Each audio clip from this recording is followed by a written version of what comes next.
Ahí tienen que cliquear para aceptar. A ver ahí.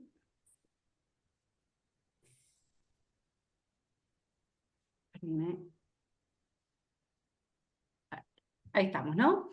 Bueno, bienvenida entonces a las personas, creo que sos la única por el momento que se suma por primera vez. Mi nombre es María, yo soy la coordinadora del programa de Camino Compartido. Estamos ya en la tercera edición de lo que es este programa, ¿sí? Y bueno, esta es nuestra segunda charla mensual, ¿sí? Es un programa que está desarrollado por AMIA con el objetivo de poder brindar herramientas a familiares cuidadores. Y el programa consta de dos instancias, como decíamos, la parte que es de charlas mensuales, como la que tenemos hoy, y después contamos con espacios de apoyo, que al final les voy a contar un poquito más en detalle para los que todavía no pudieron asistir, pero tenemos ahí dos opciones y son espacios mucho más reducidos, ¿no? Donde la idea es acompañarlos un poquito más en sus situaciones personales. Pero bueno, después les cuento un poco más sobre eso. El programa está avalado por la Sociedad Argentina de Gerontología y Geriatría y el equipo de trabajo que lleva adelante el programa está conformado por Tamara Stark, que es administrativa, Celina Rosenberg, que es voluntaria, Vanessa Epstein, que es coordinadora del curso de asistentes gerontológicos que brinda la AMIA, y Sebastián Friedman, que es el coordinador del área de, programa, de personas mayores de la AMIA. Y bueno, hoy vamos a tener como tema cómo mejorar la comunicación con el familiar que cuido y el entorno. Y nos va a estar acompañando para esto Cecilia Millán, que es licenciada en psicología, diplomada en gerontología y geriatría. Ella también trabaja como psicóloga institucional y es docente en la Universidad de Buenos Aires y en otros espacios de formación. Así que bueno, Cecilia, muchas gracias por acompañarnos. Después también vamos a estar contando que ella también está hoy acompañando los espacios de apoyo que están divididos en módulos y ella justamente está en este primer módulo de espacios, así que bueno, ya muchos la conocen de ahí. Pero para quienes no la conocen, bueno, bienvenida nuevamente y gracias, Ceci, por estar. Gracias, María, gracias a Amia por convocarme nuevamente y bueno, y gracias a todos los que están ahora participando de este espacio.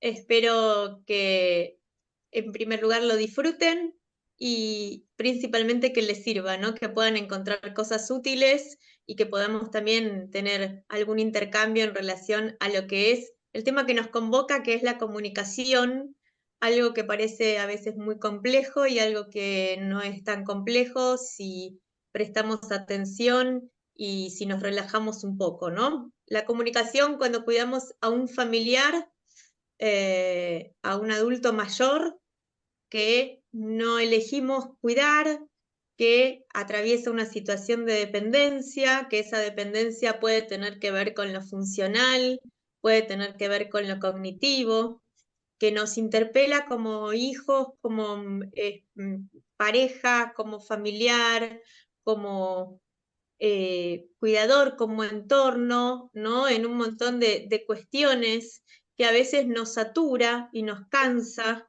y nos enoja. ¿Por qué? Porque son situaciones para las que nunca estamos preparados, ¿no? Uno dice, bueno, pero yo no me esperaba, no es quién era, no sé en quién se transformó. Uno nunca está preparado para cuidar a un ser querido con todo lo que eso implica, porque si uno trabaja de cuidador, uno se forma para cuidar, ¿sí? Y lo hace como un trabajo y cobra por hacer ese trabajo. Pero como familiar, hay algo que nos obstaculiza muchas veces que son los sentimientos, ¿no? Y que es lo que muchas veces sucede cuando se da en una familia la necesidad de cuidado. Cuando surge en el seno de una familia un familiar al que tenemos que cuidar, sea un familiar, una señora, un señor, un padre, un abuelo, quien fuese, la familia se desestabiliza, ¿no?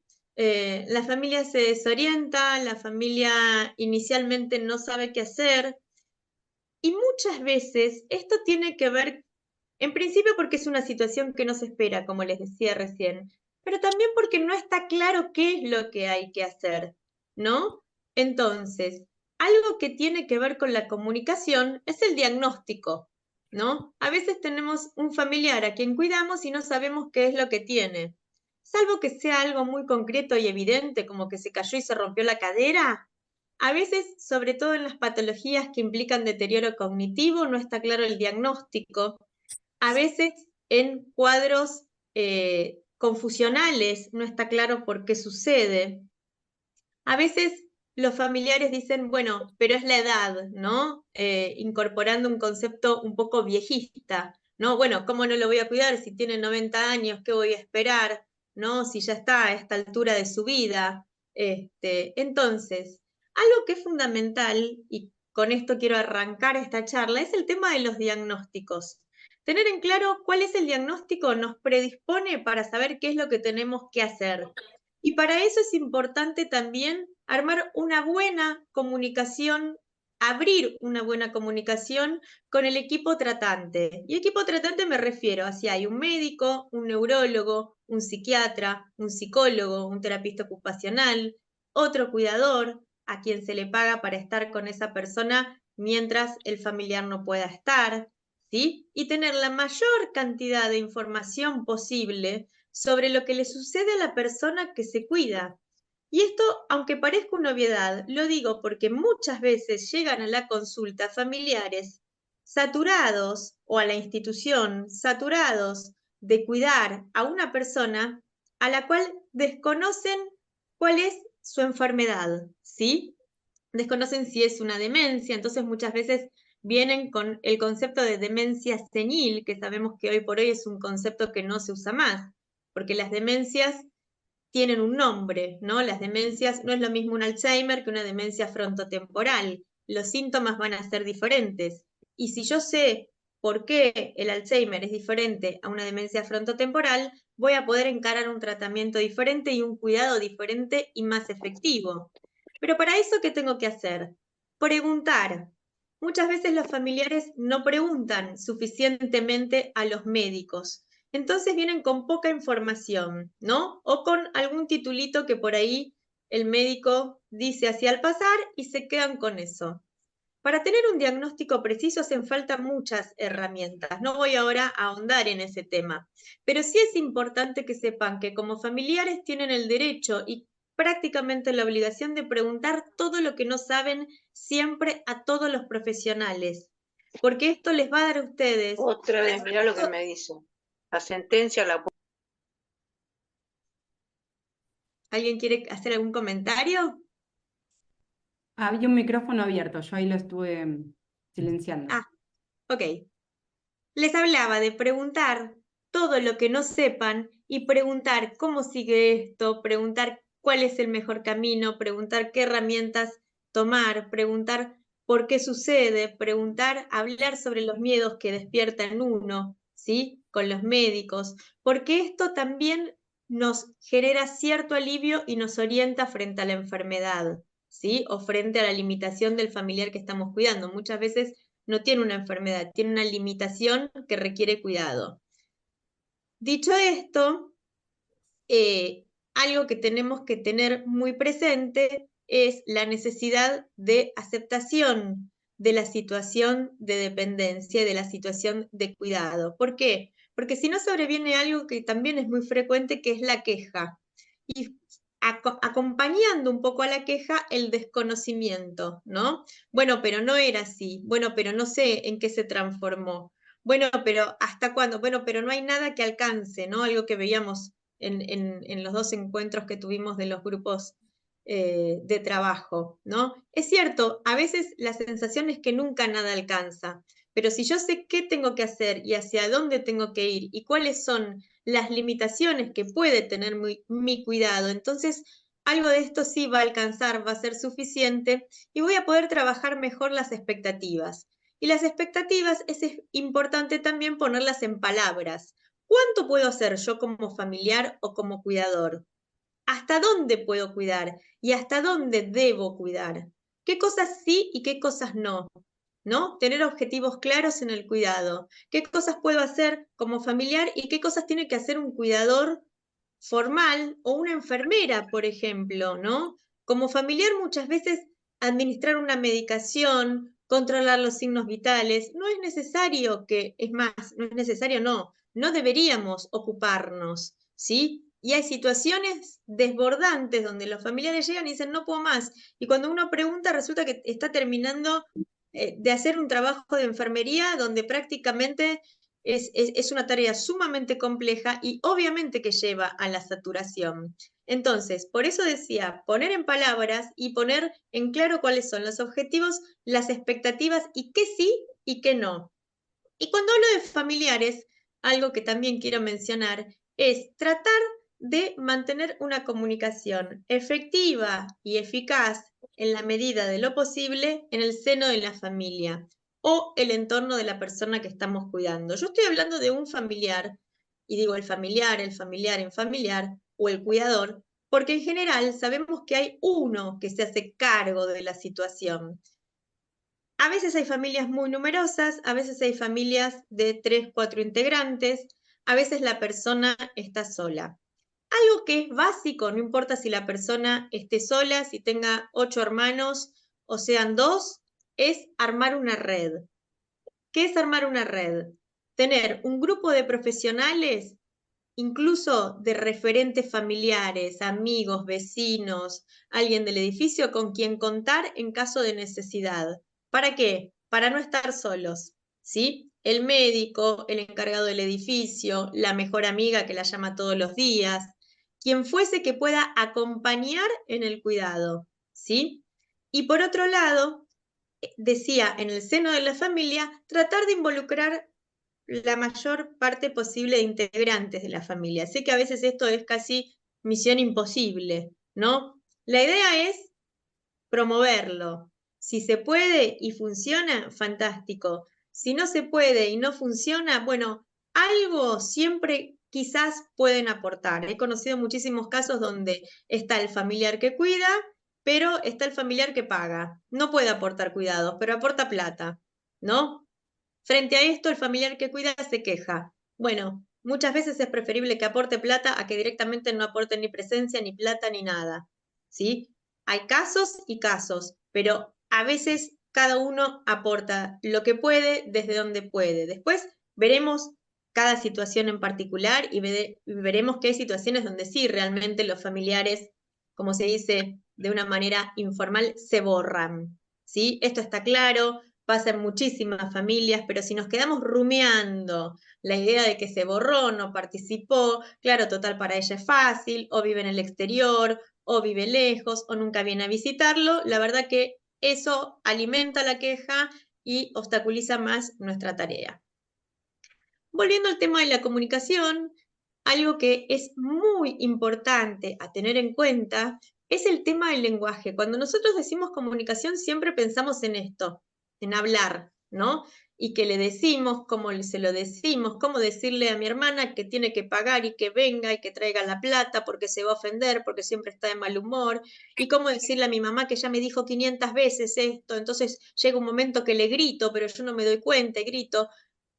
Yo quiero dejar en claro algo que es, en principio, hay un axioma, que es el axioma de Paul Václavic, que es un referente en lo que es la temática de comunicación, que dice, todo el tiempo estamos comunicando.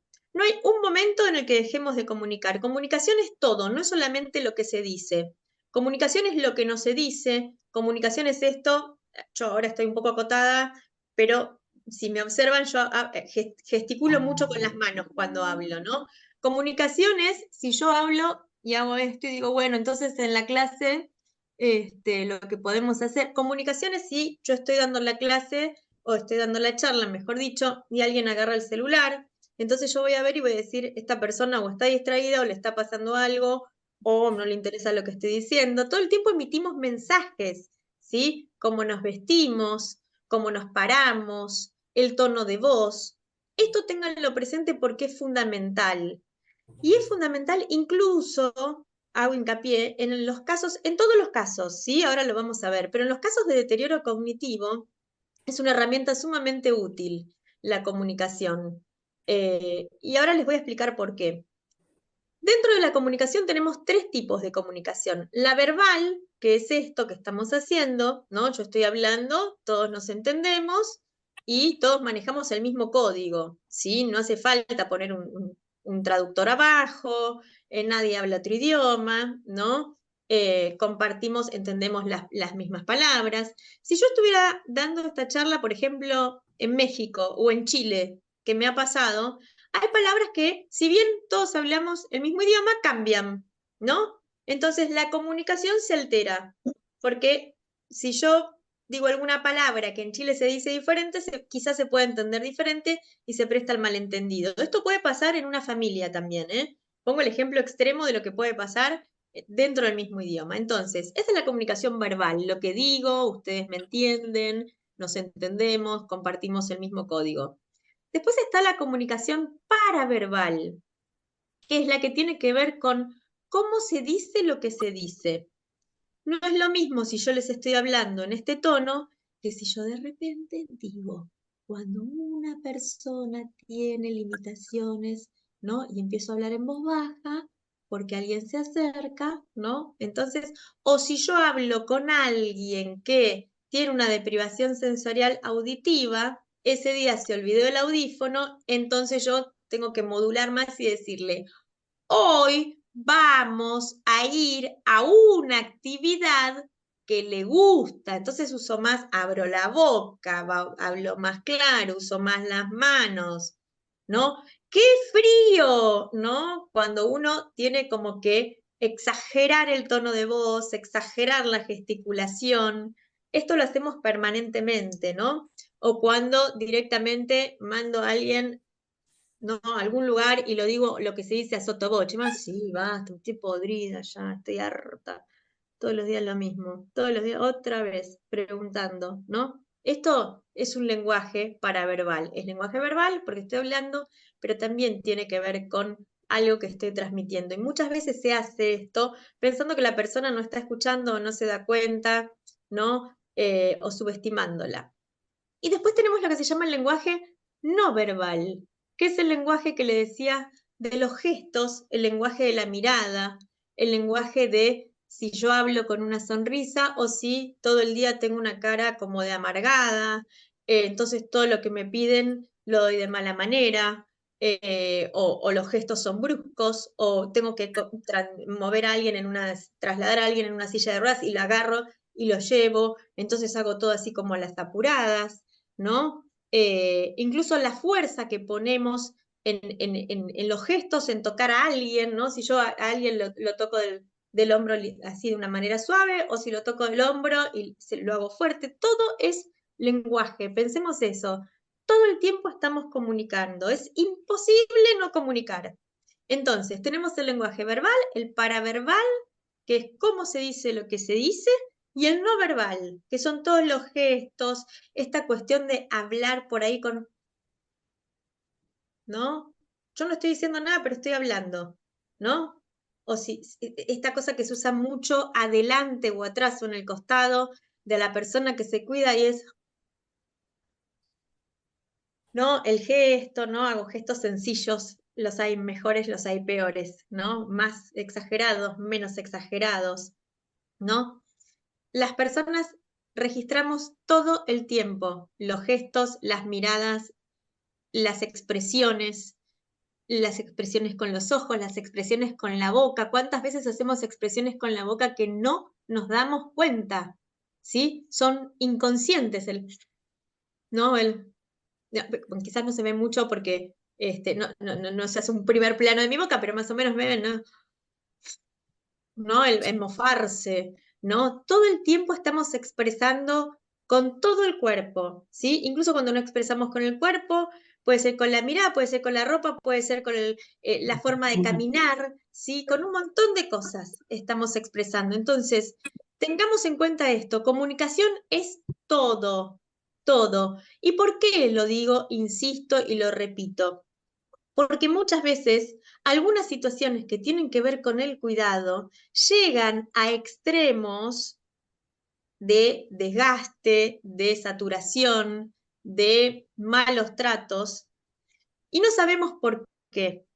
Y a veces estas cuestiones nimias, ¿no? De una mala cara, de una mala contestación, de un gesto, hacen como una sumatoria de motivos que saturan al cuidador y saturan a la persona cuidada, o la persona cuidada puede sentirse una carga, o la persona cuidada puede angustiarse, o en el caso de una demencia puede reaccionar con un trastorno comportamental, ¿no? Con un tema conductual. Entonces uno dice, bueno, está conductual, está más desinhibido, está así porque hoy tiene un día y porque tiene demencia y la demencia es fluctuante. No, no siempre es fluctuante, depende muchas veces de cómo nos comunicamos.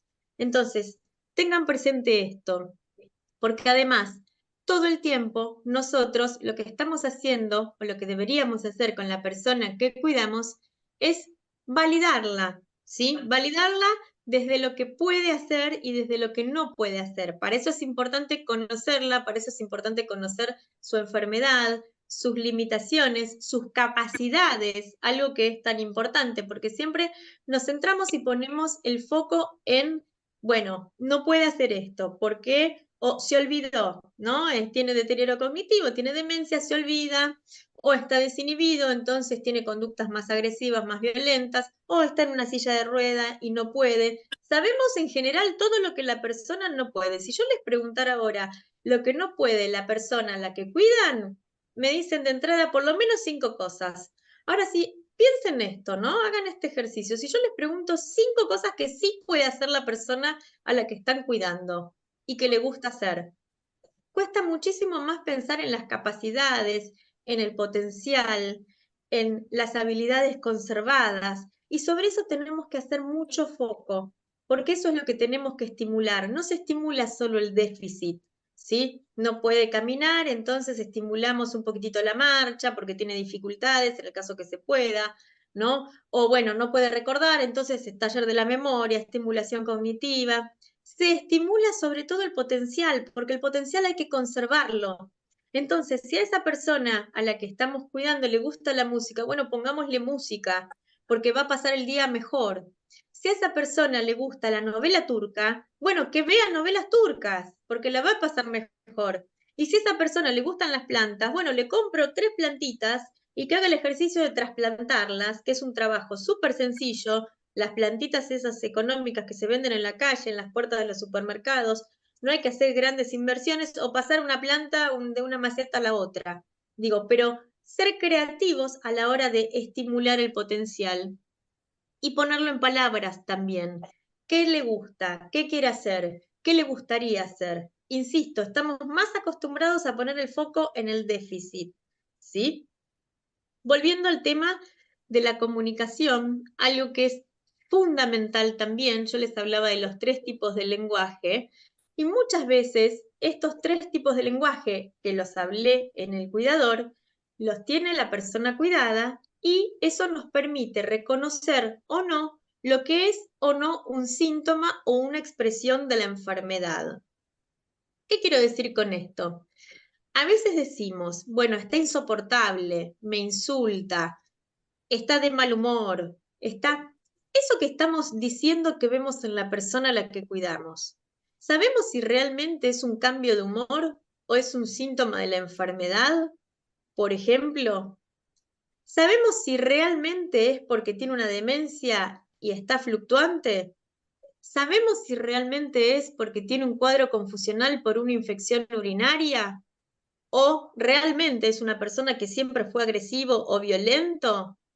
Digo, yo no idealizo, y algo que digo siempre, nunca idealizo al adulto mayor, ni lo victimizo. No todos los adultos mayores son buenos, fueron buenos, y pobrecito porque le pasó lo que le pasó, ¿sí? Incluso en el tema del cuidado, muchas veces, y esto tiene que ver con las familias y lo que decía recién de la comunicación, hay familias que no quieren ejercer el cuidado o lo ejercen de una forma limitada porque ese adulto mayor no fue un buen padre, una buena madre, un padre presente, un abuelo.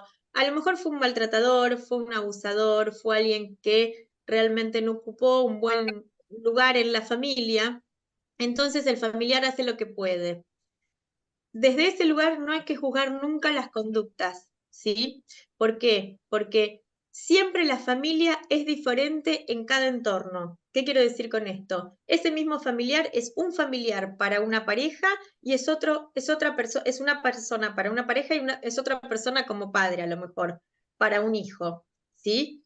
Entonces, no quedarnos en el juicio de lo hago, lo debo hacer, lo tengo que hacer. Vuelvo a lo que les decía. Esto de reconocer si lo que está haciendo es un síntoma de la enfermedad o tiene que ver con la historia que tengo con esa persona. ¿Cómo es el vínculo con esa persona? ¿Sí? Si es mi padre, si es mi abuelo, si es mi marido. El vínculo es bueno, venía siendo bueno, venía desgastándose. Entonces, sabiendo la enfermedad que tiene, a partir de ahí, ¿cómo va a ser la comunicación? Eso que me está diciendo, que me está insultando. Pongo de ejemplo el insulto, que es algo que muchas veces sucede. Cuando ¿me está insultando desde el enojo o me está insultando desde la enfermedad? Porque muchas veces el insulto, ¿no? O un lenguaje desagradable, incluso hasta un lenguaje escatológico, puede llegar a ser parte de una enfermedad. O, por ejemplo, recién les mencionaba de un cuadro confusional.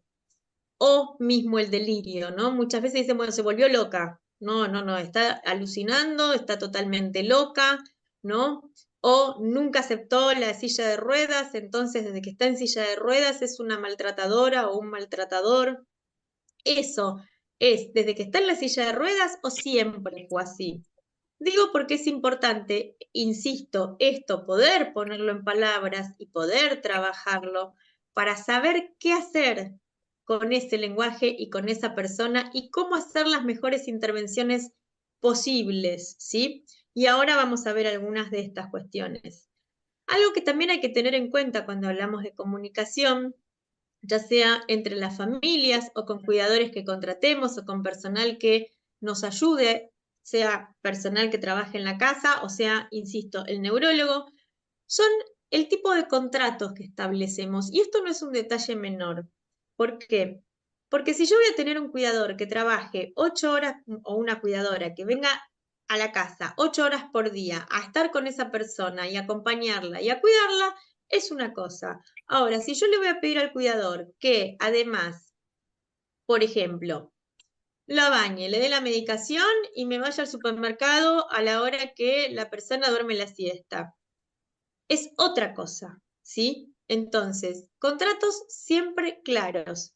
Si yo digo que la voy a llevar al médico a mi mamá, la voy a llevar al médico a mi mamá. Entonces yo me encargo de llevarla al médico a mi mamá y aviso a la familia que voy a llevarla yo al médico a mi mamá.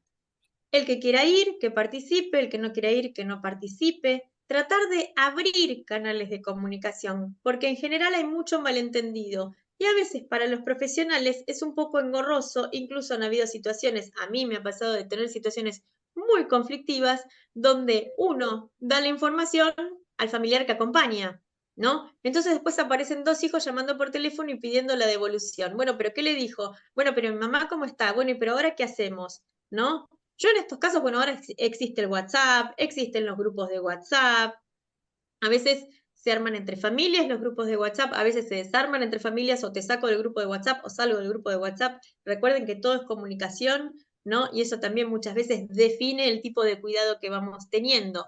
El cuidado también, tanto como la necesidad, es dinámico. Hoy la que está a cargo soy yo, lo cual no quiere decir que mañana la que está a cargo es Celina y pasado la que está a cargo es Estela, ¿sí? ¿Por qué? Porque a todos nos pasan cosas y todo puede ser también variable en lo que es el tema del cuidado, ¿sí? Entonces, hablaba de los contratos claros. ¿Quién paga? ¿Cómo se paga? ¿Quién controla? ¿Quién controla un cuidador? ¿Quién controla la medicación? No llegar al último día con la última pastilla y ahí acordarse que hay que llamar al médico para que le haga la receta y justo viene un día feriado y el médico se fue al campo. Entonces empieza la desesperación y ahí empieza la comunicación fallida intrafamiliar, ¿no? Bueno, pero de esto te ocupas siempre vos. Bueno, ¿qué querés? También me ocupo siempre yo, una vez se me pudo haber pasado. Bueno, entonces, ¿por qué no te ocupas vos? ¿No? Digo, empiezan estas cuestiones donde, porque la comunicación y a veces los roles no están bien definidos, el que se termina jorobando es el paciente, ¿sí? Algunas cuestiones que son importantes para tener en cuenta a la hora de comunicarnos. principalmente vamos a ver ahora con la persona a la que estamos cuidando. Esto es lo que voy a mencionar ahora, y digo mencionar porque es un tema muy largo, muy complejo, pero sí lo voy a mencionar haciendo hincapié en lo que son los puntos fundamentales de lo que se llaman las técnicas conversacionales. Las técnicas conversacionales es algo que yo me formé afuera y que tiene que ver con la comunicación con la persona con demencia, pero que aplica a cualquier persona y que todos podemos utilizar, ¿sí? ¿Y a qué apunta? Apunta a mantener la palabra como vértice de la dignidad de la persona. ¿Qué quiere decir esto? Que parece una cosa muy ilustre, pero no se entiende nada. Que la palabra, el diálogo, la comunicación sea lo que mantenga la dignidad de la persona. Cuando decimos la dignidad de la persona, queremos darle calidad de vida, son títulos hermosos, pero a veces no se entiende qué es lo que tenemos. ¿Cómo hacemos para dar calidad de vida? ¿Sí? ¿Qué es calidad de vida? Calidad de vida también es tener una buena comunicación. Pero para tener una buena comunicación, lo primero que tengo que hacer es reconocer al otro como un interlocutor válido.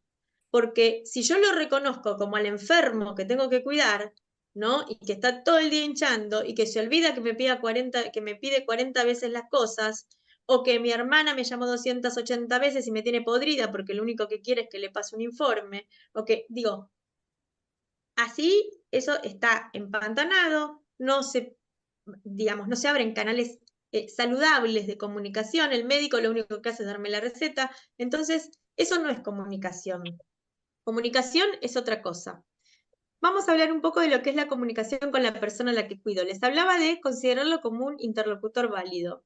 Para considerar a alguien como un interlocutor válido, en primer lugar, tiene que haber ganas de que esa persona sea un interlocutor. ¿Qué quiere decir? Ganas de comunicarse, ganas de conversar o por lo menos de lo que es básico, escucharse. Estamos en una sociedad donde es muy difícil escucharnos. En general, si ustedes lo piensan en nosotros mismos, ¿sí? No hablo ahora del cuidado, abrimos un pequeño paréntesis. Cuando hablamos con una amiga, cuando hablamos con un familiar, no nos escuchamos mucho, ¿no? Estamos todo el tiempo, no nos dejamos terminar la frase, o todo el tiempo es, ay, vos sabés, pero a mí también me pasó, pero no, alguien nos cuenta que se le cayó no sé qué cosa en el piso, que se me cayó el aceite, ay, a mí una vez me pasó, que yo también estaba en la cocina, venía del supermercado, se me cayó toda la bolsa. No el aceite, ¿no? Sí, esta cosa como de interrumpirnos, siempre tenemos un ejemplo, siempre tenemos a alguien conocido que le pasó, o si no nos quedamos en la superficialidad, entonces hablamos cuestiones superficiales, hablamos cosas poco comprometidas, ¿no? Primero, ¿hay voluntad de escuchar? Para escuchar hay que dejar terminar de hablar al otro, hay que prestarle atención, hay que ver qué quiere decir con lo que está diciendo. A veces no hay paciencia, ¿sí? Está clarísimo.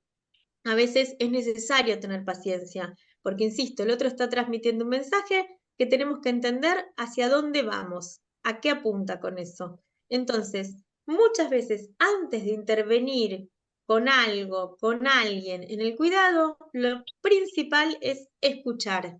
Si no escuchamos, la intervención tiene que ver con nosotros y cuando estamos cuidando, la intervención tiene que ver con el otro. Insisto, en otro tipo de vínculo es diferente, pero en el cuidado, la intervención tiene que ser lo que nos demanda la persona cuidada, ¿sí? Si la persona tiene hambre, si tiene frío, si tiene sed, si está cansada o si se quiere ir a dormir.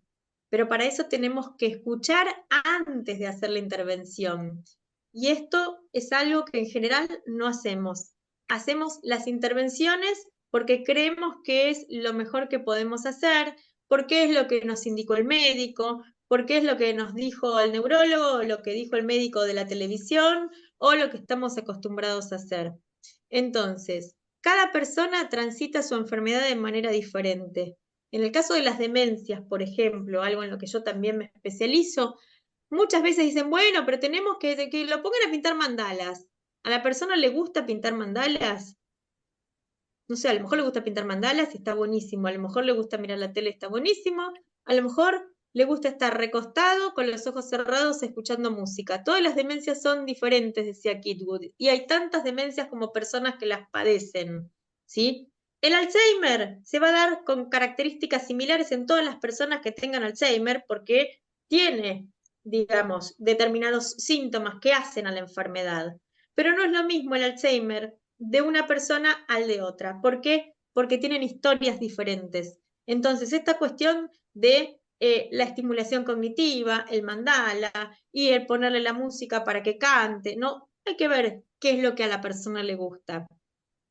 Pongo el ejemplo de las demencias porque es algo muy frecuente y es algo que trabajo mucho, pero puede no haber un deterioro cognitivo y puede haber una limitación funcional. Esa persona puede hacer un montón de cosas, un montón de cosas. Y en general veo muchas personas con limitaciones funcionales a las que no les permiten hacer nada. ¿Por qué? Porque a lo mejor están en una silla de ruedas. ¿Por qué una persona en una silla de ruedas, por ejemplo, no puede poner la mesa? O no puede cocinar, ¿sí? A esto me refiero cuando digo trabajemos más el potencial. ¿Y por qué no se le pregunta? ¿Y por qué no se le escucha? ¿Sí? Si quiere seguir preparando el tuco que preparó toda su vida, por ejemplo, ¿no?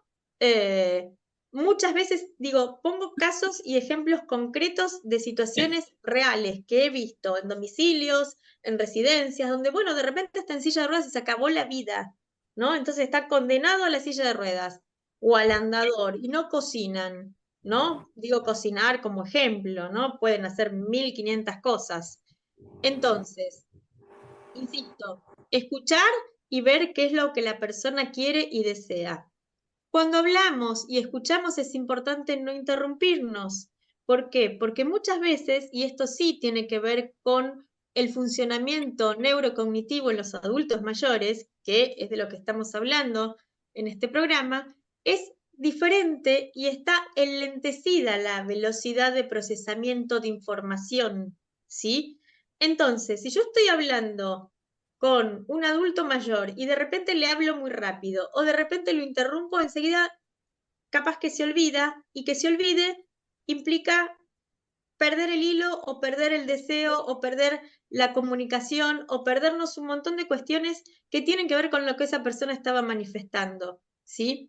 Nosotros todo el tiempo nos interrumpimos, pero en un adulto mayor interrumpirlo es vital porque cuesta muchísimo hilar para conversar y para transmitir un mensaje, ¿no? Y a veces no es solo interrumpir, sino es terminar lo que está diciendo, ¿no? Está diciendo, porque vos sabés que hoy me gustaría, ¿qué? ¿Salir un poco al patio porque hay sol? Realmente está buenísimo. Yo diría que salgan al patio, porque no, entonces uno termina, y a lo mejor esa persona iba a decir otra cosa, ¿sí? Entonces, fíjense cómo hay cosas que si empezamos a hacer un estudio minucioso de lo que hacemos, cómo lo decimos, cómo escuchamos, cómo nos comunicamos, cambia el vínculo, ¿sí? Otra cosa que es fundamental en los adultos mayores y que, insisto, no tiene que ver con cuestiones de neurodegeneración, aplica para personas lúcidas como para personas con deterioro cognitivo, es respetar los tiempos, respetar las pausas, respetar los silencios. Los silencios a veces dicen muchísimo, en todos, ¿sí? En todas las personas. Yo puedo responder con un silencio, ¿sí? Ahora, los adultos mayores a veces necesitan del silencio para elaborar, procesar esa idea y después transformarla a lenguaje explícito y ponerla en palabras y expresarse. Muchas veces, muchísimas veces, los adultos mayores prefieren callarse y a veces lo dicen, ¿para qué voy a hablar? Si total, ¿no? Muchas veces se aíslan, ¿sí? ¿Por qué? Porque no pueden seguir una conversación. Esto se ve contrariamente a las familias donde no son, no hablo de estas familias donde no participan todos, sino que a las familias que participan y se juntan para un cumpleaños y llevan a la abuela y llevan al tío, llevan, ¿no? Donde el viejo de repente se integra o de repente el viejo no se integra a nadie, está así y uno lo ve que come los sanguchitos, come la torta que le sirven, pero no habla, ¿no? No habla porque no puede seguir esa velocidad y porque de repente nadie maneja la velocidad que maneja el viejo, ¿sí? O la vieja, en este caso, el que caso que fuese. Entonces, es importantísimo cuando hablamos de la empatía, yo siempre les digo, empatía no es solamente ponerse en el lugar del otro, sino entrar en el mundo del otro y ver que si yo me siento y le pregunto si le está pasando bien, si le gusta lo que está comiendo y le doy tiempo que me responda, esa persona va a ser más probable que se integre a que se aísle. Entonces después quizás vuelven a la residencia, si es que están en una residencia, o a la casa y dicen, la verdad no sé si lo pasó bien o mal porque estuvo toda la tarde sin decir una palabra, ¿no? Cuando esa persona es una persona súper productiva, o que en el 1 a 1 muchas veces fíjense que hablan, ¿no? Cuando uno se sienta y habla, y después en situaciones sociales, insisto, se cierran, se aíslan, ¿no? Porque no pueden seguir el ritmo. Entonces, tengamos presente esto. Si estamos cuidando a una persona joven, si estamos cuidando a otro tipo de persona, en otros vínculos, los tiempos son diferentes. Los adultos mayores están enlentecidos, así como caminan más despacio para cruzar la calle, por ejemplo. También se enlentece la velocidad de procesar una idea. Entonces, demos tiempo para que esa idea se procese y se ponga en palabras y se pueda mantener una buena comunicación, porque eso es calidad de vida. Esas cosas mínimas son calidad de vida, no que tenga la mejor silla de ruedas o que esté en la mejor residencia o que coma en el mejor lugar o que tenga un séquito de 24 cuidadores 24 horas al día, ¿ok? Otra cuestión que tiene que ver con los adultos mayores es el tema de juzgar y corregirlos, ¿no? Algo que a veces, como decía el personaje de la tele, sin querer queriendo, se hace permanentemente, ¿no? Ni hablar si, lo menciono, si hay un deterioro cognitivo. A las personas mayores no podemos juzgarlas o corregirlas. En primer lugar, no podemos corregir porque la corrección tiene que ver con el proceso educativo. Yo corrijo a un alumno que se equivoca porque está aprendiendo. El adulto mayor no se equivoca. El adulto mayor a lo sumo tiene una falla en la memoria, se confunde, se desorienta. Obviamente que estoy hablando que puede equivocarse, ¿sí? En algo que a lo mejor, digamos, no sé si la persona está lúcida, está diciendo algo, no sé, están hablando de alguna cuestión de dinero o están hablando de alguna cuestión que quiere en un lugar y el otro quiere ir al otro. Digo, pero esta cuestión de corregir y juzgar todo el tiempo, bueno, lo de juzgar lo mencioné anteriormente, ¿no? No idealizarlo, no pensar que todo lo que hace el ni pobrecito, ni pobrecita, ni hay que ayudarlo, no. Tengamos presente qué le pasa, qué quiere, qué dice, ¿sí? E insisto, corregir es parte de un proceso educativo. Se corrige a un niño y los adultos mayores sabemos y recontra sabemos que no son niños, ni son como niños, ni lo serán jamás. Grábense esto, ¿sí? Otra cuestión que tiene que ver con la comunicación, y si nos interesa comunicarnos bien con una persona mayor, además de escucharla, si la escuchamos, empiezan a hablar, si empiezan a hablar, empiezan a producir, si empiezan a producir, se empiezan a sentir mejor, y si uno interactúa con eso, puede abrir al diálogo y puede dar respuestas de ampliación. ¿Qué son las respuestas de ampliación? Cuando una persona empieza a hablar de algo y yo puedo ampliar ese tema. Por ejemplo, me empieza a hablar de, insisto, con la comida, no sé, cocina, y que le gusta porque no sé cuánto, y que le gusta, no sé, que hacía el tuco o el estofado. Ay, pero ¿por qué lo hacía ahí? ¿Con qué? ¿Cómo lo hacía? Pero lo hacía de esta manera, pero ¿a usted quién le enseñó a hacer esto? No, porque a mí me enseñó mi mamá que era italiana. Ah, ¿italiana de qué parte? Italiana del norte, ¿no? Porque ellos vinieron cuando fue la guerra, vinieron, ¿no? Y ahí la persona habla sola. Uno hace una pequeña intervención y la persona sigue hablando. Esas son intervenciones que apuntan a que la persona tenga mejor calidad de vida en el cuidado. E insisto, esto lo puede hacer cualquiera. Incluso estas cuestiones también muchas veces se les dicen a los médicos, se les dicen a el personal que trabaja en las residencias, ¿no? Como permitir que la persona se abra y que produzca, ¿sí? Porque eso es estimulación. No hace falta ir al taller, no hace falta el jueguito, el mandala, la actividad. Hablar en sí es una actividad de estimulación cognitiva, ¿sí? Algo que también es fundamental y que muchas veces todos hacemos es cuando hablamos con un adulto mayor, a veces los adultos mayores nos llevan a lugares un poco comprometidos, un poco complejos desde lo emocional. Entonces siempre tratamos como de, bueno, no te pongas mal, bueno, no, pero escúchame, pero ¿por qué te pones así ahora? ¿Por qué se pone así? Pero si vino su hija a visitarlo, en vez de estar contenta se pone a llorar, ¿no? Escena que he visto millones de veces, ¿no? En las residencias. Hablo de las residencias o en la casa. A veces me ha pasado a mí de llegar yo y que la persona se emocione y yo digo, ¿qué pasó? Y no, porque yo, que no sé, que les...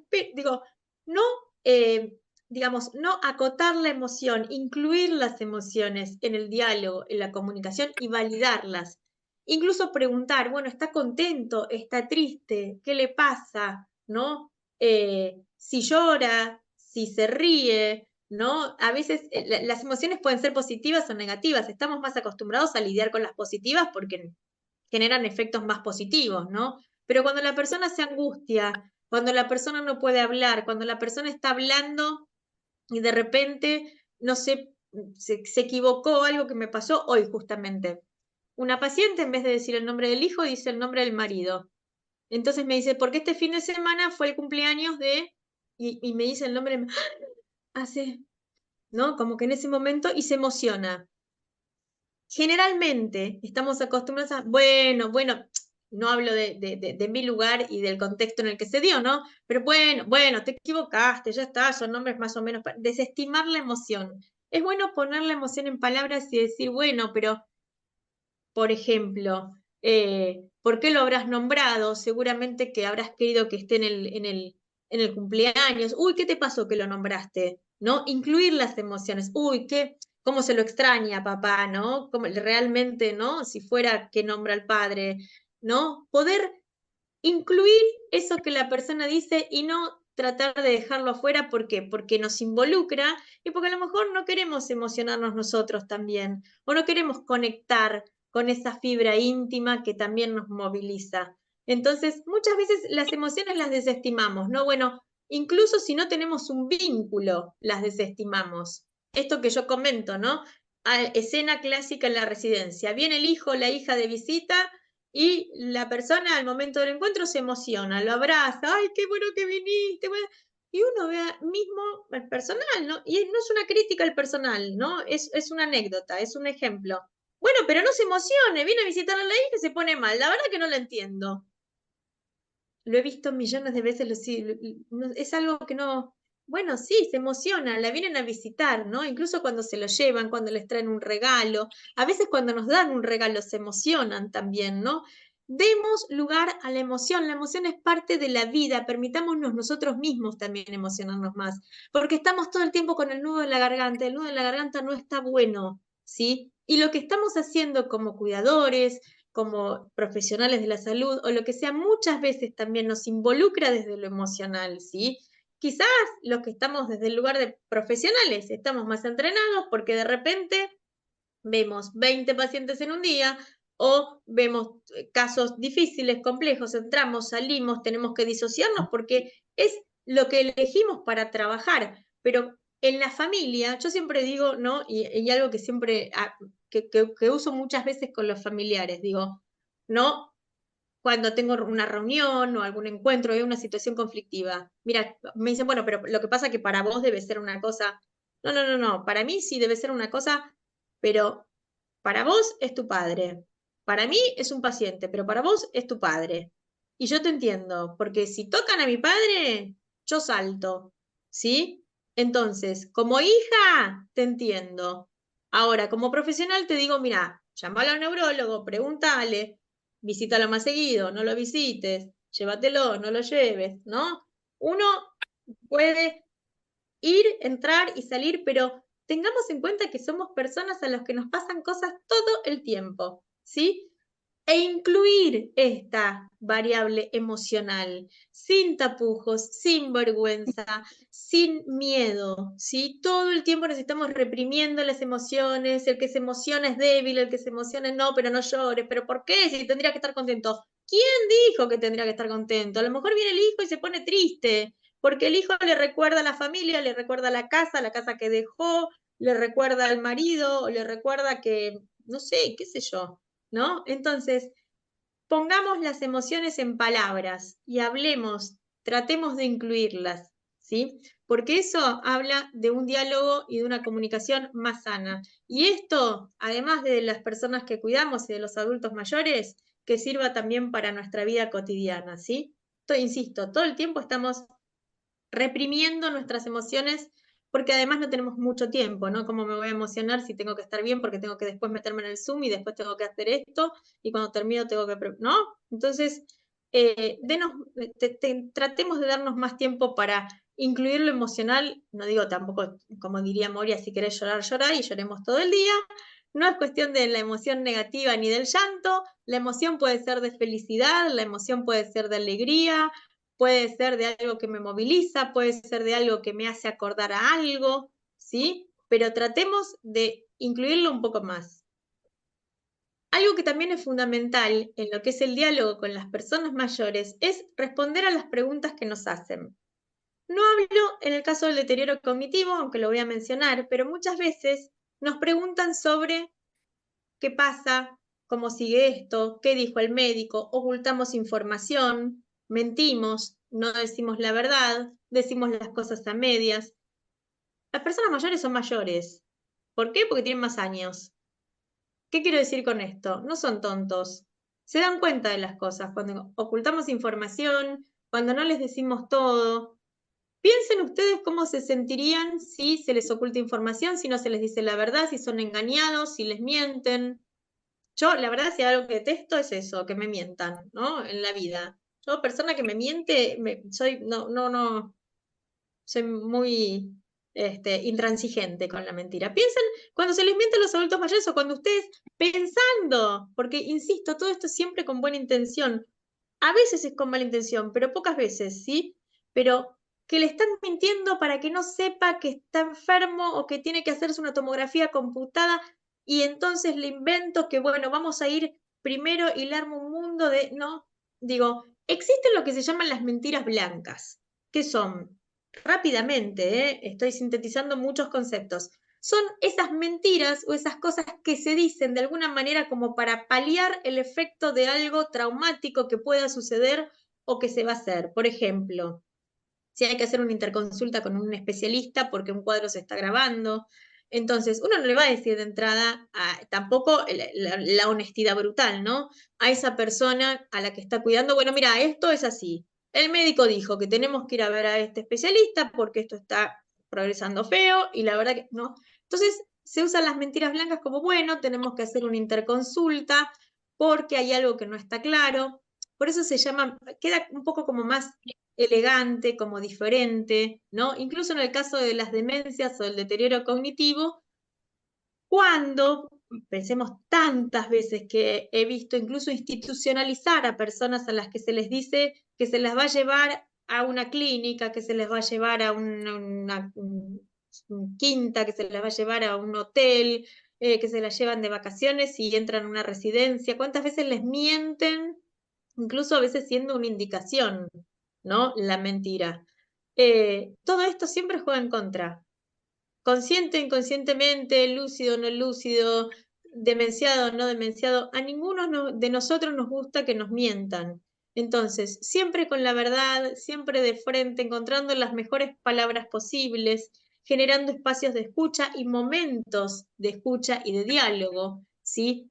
No es lo mismo hablar sentado frente a frente que en un pasillo o mientras lo estoy bañando o mientras le estoy dando de comer, ¿sí? Entonces, hay que encontrar los momentos para hablar determinados temas y hay que encontrar momentos donde el diálogo puede ser más liviano, puede ser más superficial, ¿sí?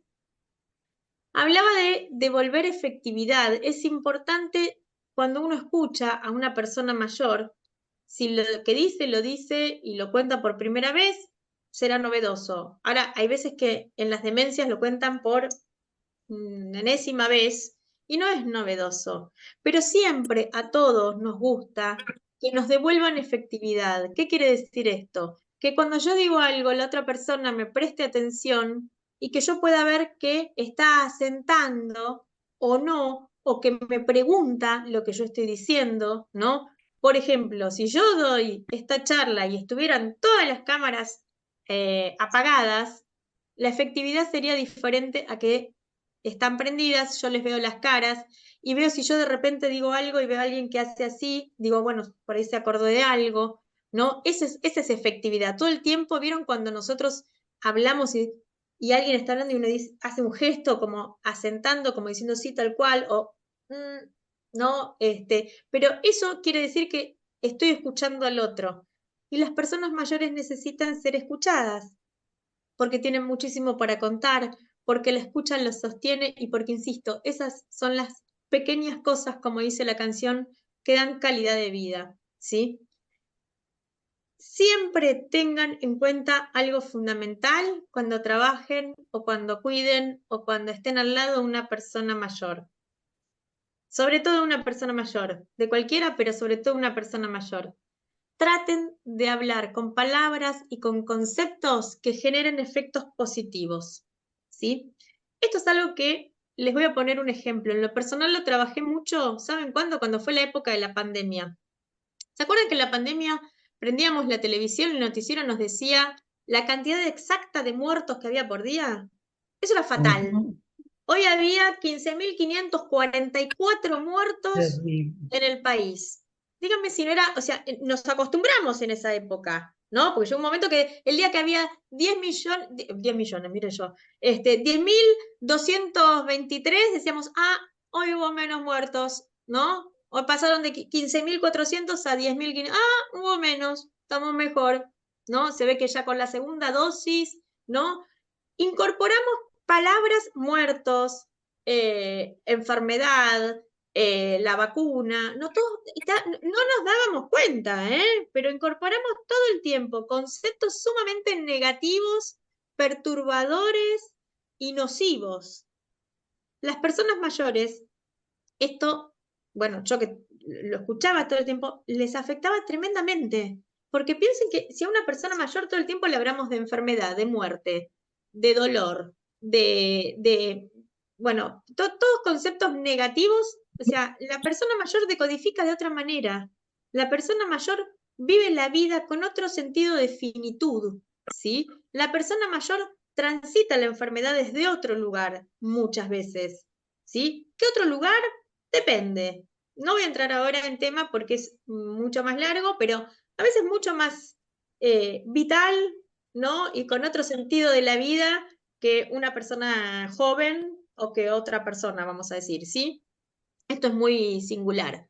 Pero tratemos de usar palabras que generen efectos positivos, ¿sí? Tratemos ahora vamos a abrir el diálogo y vamos a comentar un poco de todo. Veo que Estela ya está haciendo una pregunta. Tratemos de hablar con conceptos que abran y que generen efectos positivos, ¿sí? Que generen efectos beneficiosos, que generen efectos, vieron que incluso entre nosotros, si hablamos y hablamos de cosas positivas y de cosas que, esto no se me ocurrió, no, uno se predispone de otra manera, qué bueno esto, no, y te recomiendo una película y te digo tal cosa, y te digo, ¿no? Cuando conectamos más con conceptos vitales, la persona escucha diferente.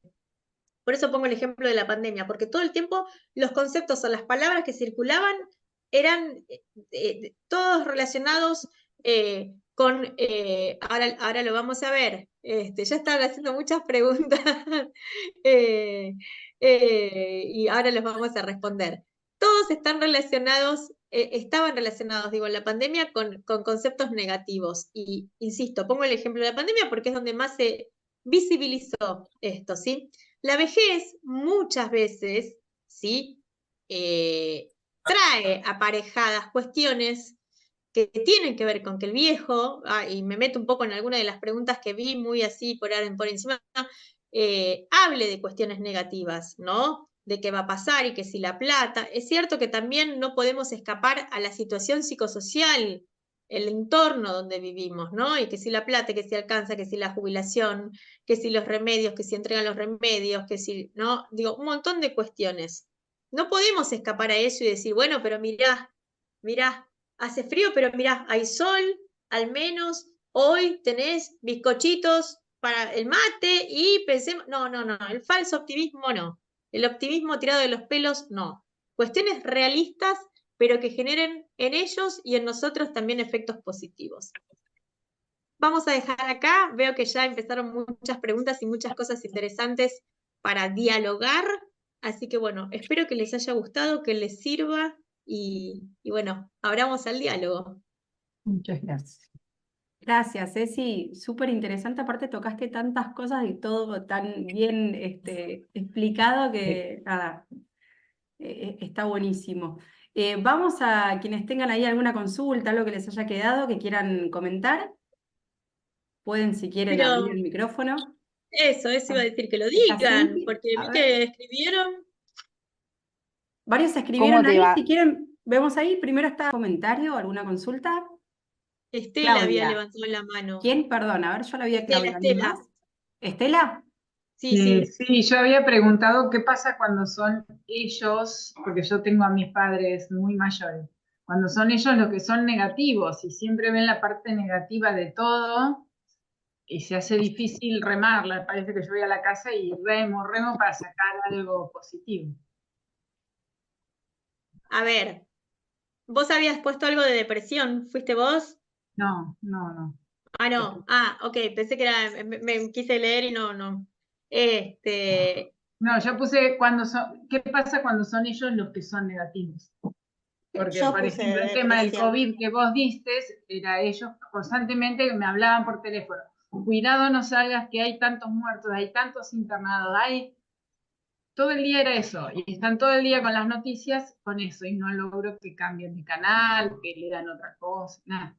Pero mira, Estela, a ver, no, a ver, yo en esa época hablaba con muchísimos pacientes, no los veía porque obviamente no podía, pero estaban todos en la misma, y no solo adultos mayores, o sea, todos estábamos en esa también, ¿no? Sí. Si ellos perseveran y siguen en esa postura, y bueno, está el que en ese momento hablan del COVID, hoy están hablando de la gripe. Porque hoy el tema son los casos de gripe, ¿no? Y que toda la gente, y que si hay que usar barbijo, o no hay que volver a barbijo, ¿no? Y la vacuna sirve, y vos qué sabes que te están metiendo en el cuerpo. Pero yo tengo una amiga que se vacunó, igual se agarró una gripe fatal, ¿no? Digo, el tema, a ver, no es que ellos sean negativos, es que a veces, primero que es un tema aparte los medios de comunicación, ¿sí? O sea, y la saturación y esta cuestión de las limitaciones, o a veces el estar todo el día dentro de casa y los noticieros. Antes teníamos, ¿se acuerdan? Que antes había noticiero al mediodía y a la noche. Ahora los canales de noticias son 24 horas. Uno se despierta con insomnio a las 3 de la mañana y tenemos las noticias en vivo en directo de acá o de la Franja de Gaza o de lo que está pasando en Costa Rica, digo, ¿no?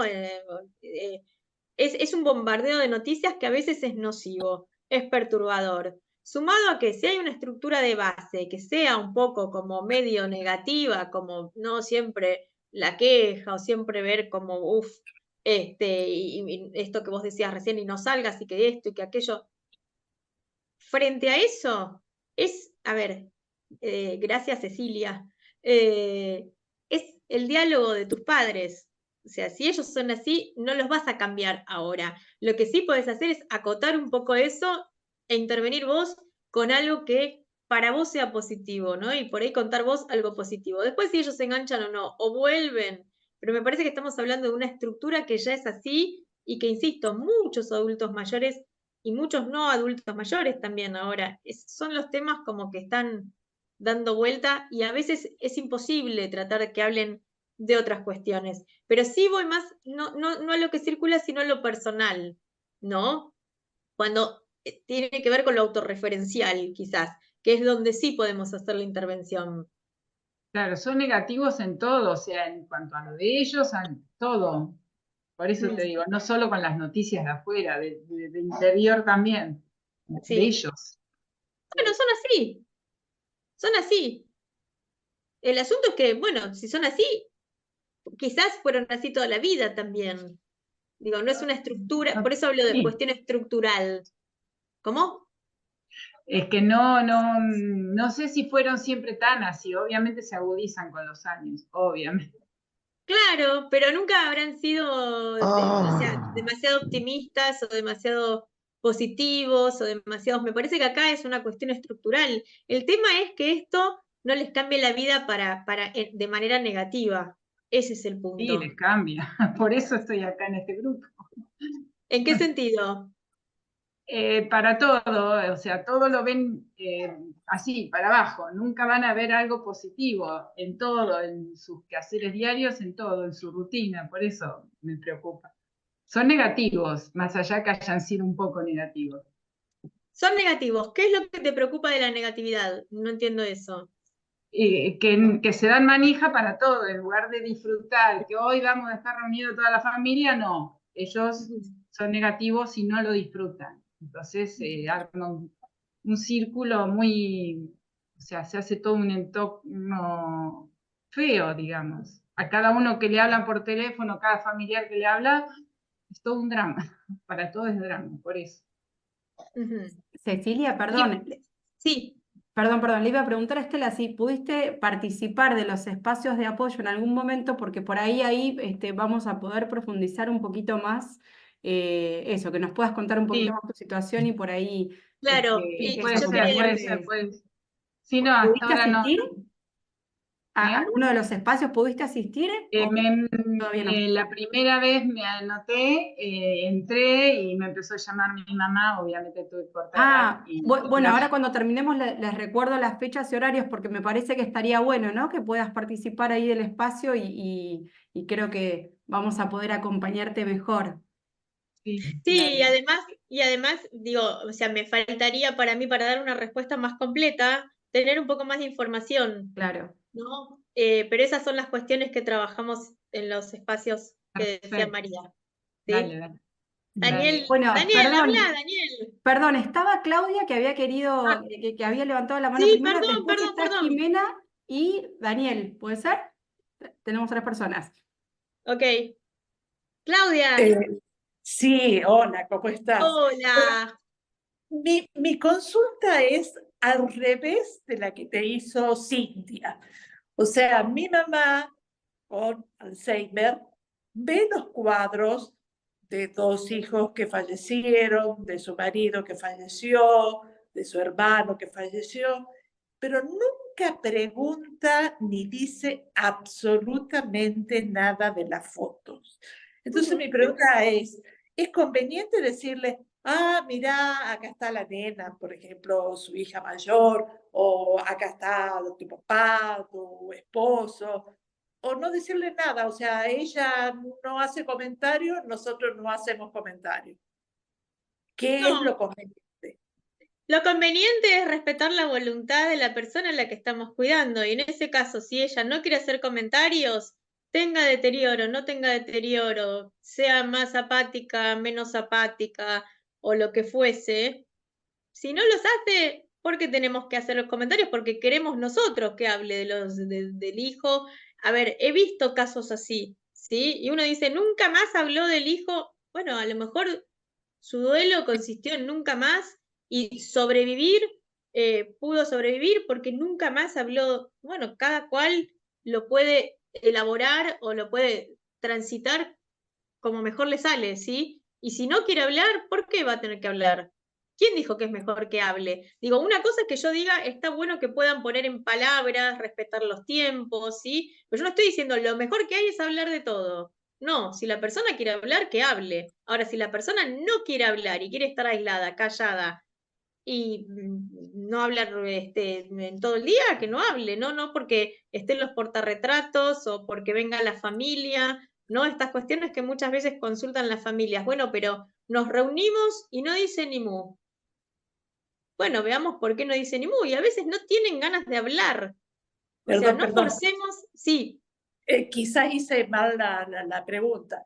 Ella habla, normalmente habla, digamos, No, lo que sí, puede sí. hablar dentro de una persona con Alzheimer.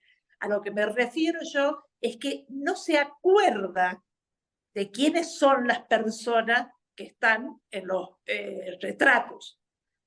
¿Y cuál Entonces, sería? Sí.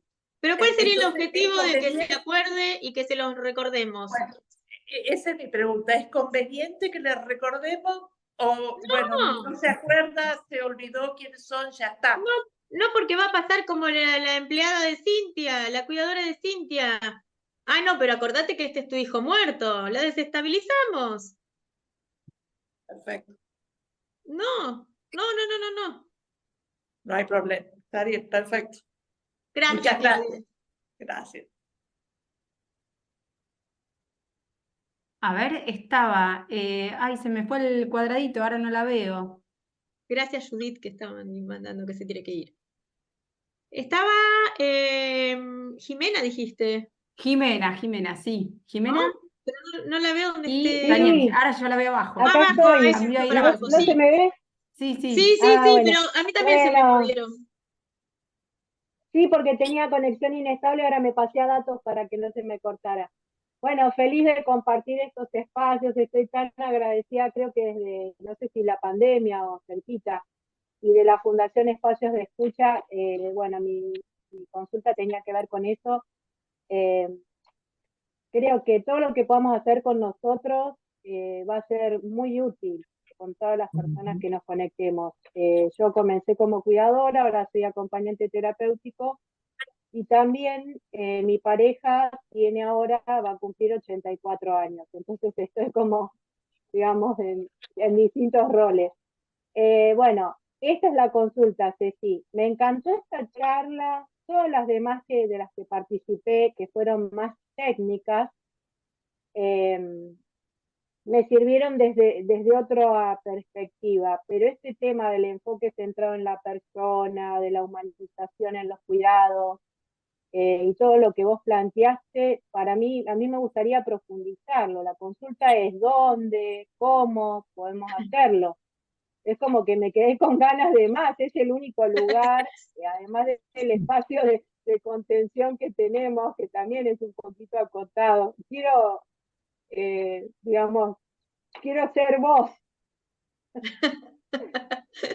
Perdón, Bueno, me, en gracias. esa forma de entender, de hablar, de intervenir, no interviniendo, respetar, todo eso. ¿Cómo se hace?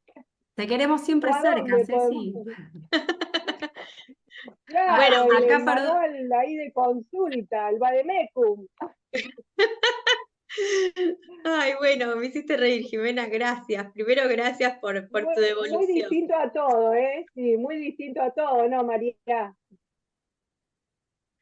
Ahí yo me iba a meter Como y te que iba a decir, Jimena, que la idea justamente de esto, de camino compartido, es ir armando estas charlas con temas que sabemos que ustedes, obviamente en lo cotidiano, en la tarea, les va a servir, ¿no? Y que les va a poder brindar herramientas, al igual que los espacios de apoyo, donde ahí la idea es poder profundizar un poquito más lo que está viviendo cada uno de ustedes, ¿no? Y que a través de nuestro aporte, que en este caso viene siendo Cecilia, porque está a cargo del primer módulo de los espacios de apoyo y hoy de esta charla, que ustedes vayan teniendo un poco, la idea es darles distintas, información y herramientas para que vayan teniendo posibilidad de ir armando otras estrategias, ¿no? Como esto que hablábamos recién con Cintia. Bueno, cómo pensar la situación de otra forma, cómo poder intervenir esto, que en conjunto se va dando también un poco, ¿no? Esto de poder, bueno, probar de esta otra manera a ver cómo resulta, ¿no? Esa es Y la idea. simplificar un poco también la tarea de cuidado, ¿no? Que es un poco a lo que apuntamos con estos encuentros. Porque la verdad que estamos hablando de algo que es durísimo, es re difícil, es doloroso, ¿sí? Pero tratar de simplificarlo, tratar de verlo entre todos, tratar de hablarlo desde este lugar, ¿no? Es como que uno baja un poco, ¿no? Y relaja y puede darse la posibilidad de pensarlo diferente, ¿no? Con menos culpa, con menos drama, ¿no? De decir, bueno, probemos con esto, ah, cierto, no, pero la cuidadora, ¿no? Uno a veces, y no lo digo por Cintia, pero voy a tomar el ejemplo, puede ser motivo de 3 noches de insomnio, dejar o no un portarretratos, ¿sí? Y a veces algo así, digo, un espacio como este, o poder charlarlo, compartirlo, ¿no? Como que destraba ese nudo y bueno, ¿no? Se sigue, ¿sí? Porque la idea de esto es seguir, tener las fuerzas para seguir, el coraje para seguir, y muchas más herramientas de las que creemos tener también. Siempre hay más para hacer. Cecilia, ¿puedo decir algo? Sí, Es tal claro. cual, te quita el sueño porque digamos, yo en mi caso por lo menos lo miro desde un lugar que es tan importante el cuidado de mi mamá como el de la cuidadora, no solo desde mi óptica Totalmente, profesional, sino que si se desestabiliza la cuidadora, se desestabiliza mi mamá, pues son un equipo indisociable. Entonces, totalmente. hay veces que yo digo, bueno, en ese momento que pasó lo que le pasó, digo, lo primero que puedo hacer es darle herramientas, porque ella me vino con una situación que no pudo manejar y no salió bien. Entonces, le digo lo que yo hago que me resulta para que intente ponerlo en práctica, le doy otra perspectiva. Y después veo, ahora, por ejemplo, voy a tener que incorporar el portarretrato, entonces de una manera amable veré y le daré confianza a ella para que no tenga miedo de que ese portarretrato que esté ahí vaya a ser una situación que se le complique y tampoco ir a marcarle al cuidador, bueno, vos no lo hiciste bien o no fue pertinente, porque tampoco hace sentir bien a la gente. Entonces hay que ver muy bien la intervención, cómo la haces, y a veces es mejor esperar el accionar, pensar, reflexionar y después ver cómo introducís para que realmente sea virtuoso y, digamos, ni se estrese la cuidadora, ni se estrese mi mamá, y tampoco le cortemos a mi mamá la posibilidad de tener esa conexión que es tan obvia y natural como la de tenerla con sus padres, ¿no? Porque tiene como esos momentos de conexión y de lucidez donde ella sabe que esa foto es su papá. Entonces, ¿por qué yo Claro. voy a coartar eso, entendés? Pero es así, a mí me quita el sueño, por ejemplo, porque soy yo Sí, quien siento la responsabilidad de poder dar un instrumento, o dar una herramienta o algo para poder desandar esa situación que se generó y que todo fluya más armónicamente. totalmente. Bueno, no sé si había alguien más que quiera hacer alguna consulta. Ya nos pasamos, perdón, por este, no Daniel terminar un quería, poquito Daniel fuera había de... dicho Daniel, algo ¿querías y no hacer sé alguna qué, quedó consulta? ahí, pobre. Sí. ¿Cómo estás? ¿Cómo están todos? Hola, ¿Cómo andás? bien, No, ¿vos? mira, yo un poco estuve tomando apuntes como en la facultad Ah, bueno, de tus cosas, y en algunos puntos me sirvieron, pero medio que ya le contestaste a Estela que tenía un temita con lo negativo, es un poco más amplio, pero yo ya, digamos, con la charla y con lo que escuché, para mí está perfecto. ah, ok, ok. Igual ¿Eh? Daniel, a vos sí te tengo de uno de los grupos, así que podemos Sí, yo trabajarlo. arranqué el lunes pasado, creo. Sí, Ah, el lunes claro, yo me pasado. acordaba. Claro. Sí, Sí, sí, sí, sí. sí. Pero Sí, estaría bueno que esto que te resonó de lo que mencionó Estela lo traigas el próximo encuentro también, ¿no? Porque dale, y lo sí, te puedas explayar un poco más, dale, ¿no? buenísimo. Sí, sí, sí, sí. Digo, ¿con qué asociaste algo de lo que hoy hablamos, con lo que dijo Estela, con lo que es el caso de tu familia? Dale, dale, ¿Mm? buenísimo. Lo Dale, guardamos para el próximo. dale, mirá que me acuerdo, ¿eh? Listo, no tengo dudas. Lo mismo Estela, María Estela quiere te espero. recordar día y horario, Sí, día y horario de... ahí justo iba a decir, así ya cerramos por hoy. Sí. Los espacios de apoyo ustedes pueden elegir participar del grupo de los lunes o del grupo de los miércoles, ¿sí? Ahora, la próxima fecha para los días miércoles es este miércoles 5 de junio y la próxima fecha de los días lunes es el lunes 10. Y son con frecuencia quincenal, ¿sí? Así que si asisten los lunes va a ser cada 15 días, si asisten los miércoles va a ser cada 15 días. La idea es que ustedes puedan elegir uno u otro dependiendo el día digamos, que vean que les resulte más, ¿sí?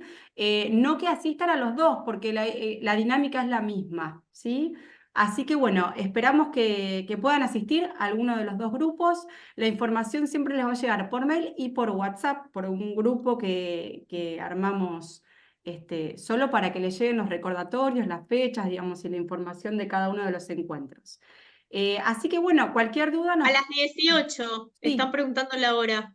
Sí. Ah, sí, perdón, Lunes y siempre a las miércoles, 18 horas. Todas las siempre a las actividades que 18. tenemos, sean las charlas mensuales o de los grupos de apoyo, son a las 18 horas, ¿sí? Y en general terminamos 17:20, 17:30. Hoy, por ejemplo, nos pasamos un O poquito, 17:40, o 19, 19:40. 19:40. 19. Yo dije 17, 19. Es una hora y media más o menos, ¿sí? Cada encuentro. Ah, Y pero siempre Ceci está los arrancamos a las lunes. 18. ¿Y qué? Ceci, en qué grupo estás vos? Ceci En está los ¿O ahora dos. tenés una en fan, todos. una seguidora? Ah, bueno, bueno. La En idea es los dos así, estoy ahora. de los grupos de Me apoyo, encantó conocerte. Gracias.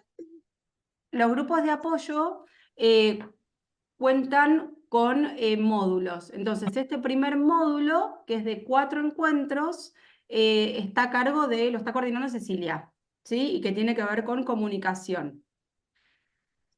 Después vamos a contar con otros profesionales. Pero Pero bueno, ahora, toda la después de información sí, perdón. de esta charla, vamos a poder. No, esto solo quería aclarar, María, que después de esta charla vamos a poder traer a los grupos más dificultades que tienen que ver, sí, precisamente con la comunicación, ¿no? Un poco lo que mencionaba Estela, un poco lo que decía Daniel, ¿no? Bueno, ¿qué les pasa? Situaciones que algo de lo que hoy escucharon acá les haya hecho ruido, o si está bien o no, como contaba Cintia, o le digo esto, se lo digo de tal manera, ¿no? Pero bien puntualizando en el tema de la comunicación, que es un poco lo que venimos trabajando, y después de este encuentro también vamos a profundizar un poco más. Sí, y por otro lado, otra cosa que preguntaban ahí en el chat era si las charlas quedaban grabadas. En los próximos días van a recibir el link para ver la charla. No pasa lo mismo con los espacios. ¿Por qué? Porque ahí, como se cuentan situaciones personales, la información es confidencial, con lo cual esos espacios no se graban. Pero las charlas mensuales sí. Así que, como les decía, después les vamos a pasar el link para que la puedan volver a ver y que puedan volver a ver si es que no pudieron asistir a charlas anteriores, ¿sí? O de ediciones anteriores también. Así que esa información ya la van a tener.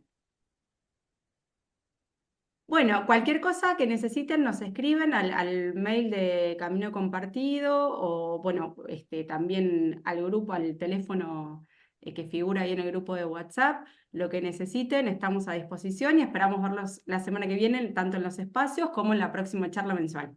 ¿Sí? Así que gracias a todos por participar. Siempre a las 18 horas. Muchas gracias. Gracias, Ceci, por el Gracias, testimonio. Muy chao. valioso Hasta luego. por María, toda la gracias a información que nos todos. diste. Muchas gracias. Gracias, nos vemos.